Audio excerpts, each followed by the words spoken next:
Evet, şu anda Kaldırım Hostel'in adı Digwood Place Hostel. Bir şehir manzarası da var.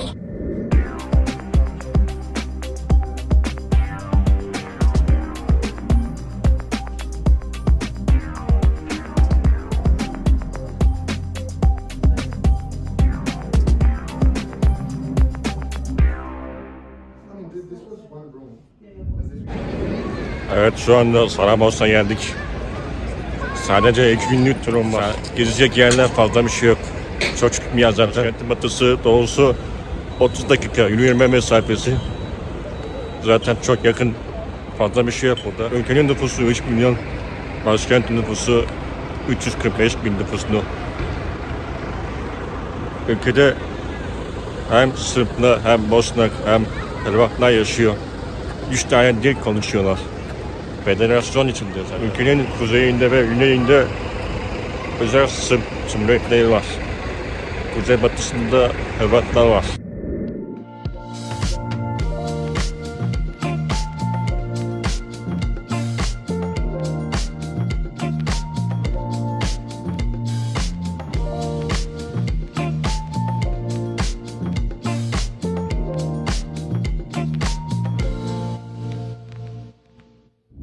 Burası da Belediye Caddesi.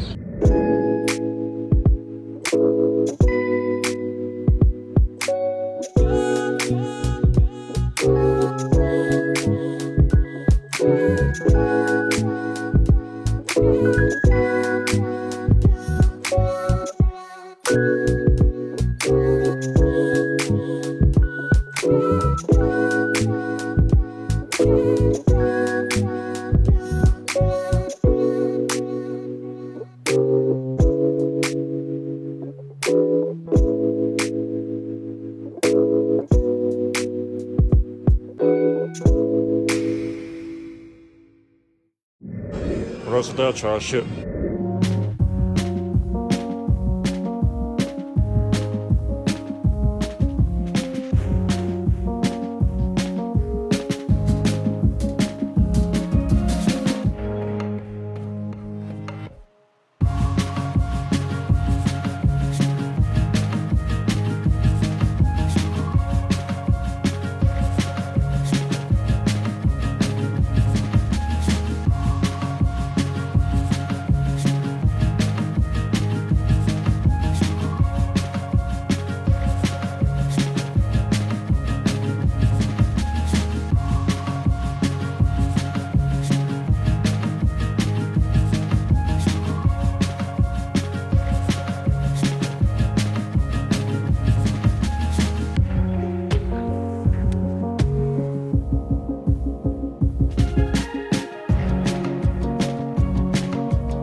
Evet, bu da Balkan köftesi, piyes kavika adı.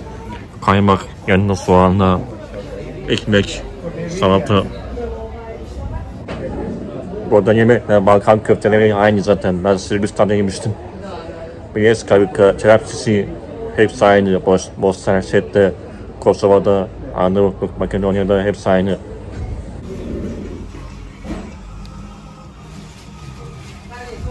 Boşnak börek bekleniyor yani şimdi. Evet, bu da en yeni börek. Daha önce Sırbistan, Belgrad'da yemiştim. Zaten aynı tadı. Evet, bu da Bosna kahvesi. Fiyatı 7 mark.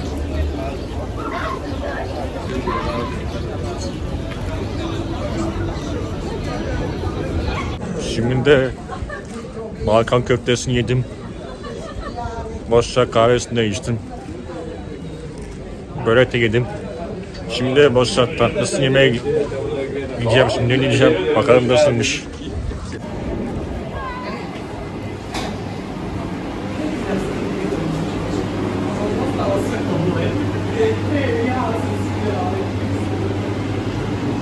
Bu da Bosna tatlısı Tıpanya adı geçiyor. Bunu deneyeceğim şimdi.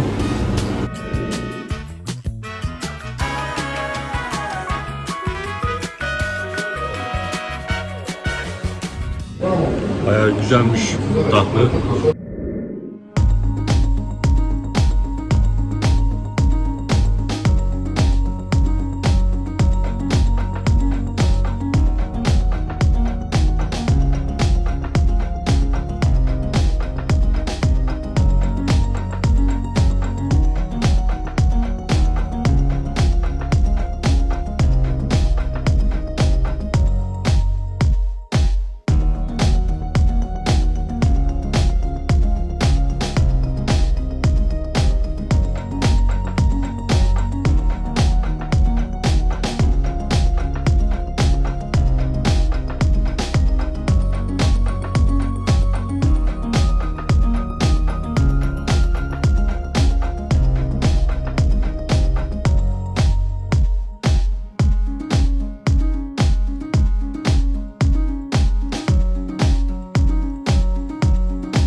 Evet, şu anda Üniköy'e bindik.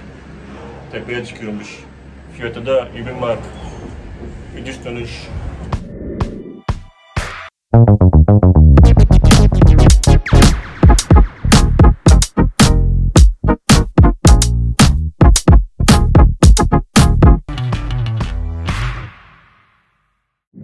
Saraybosna manzarası.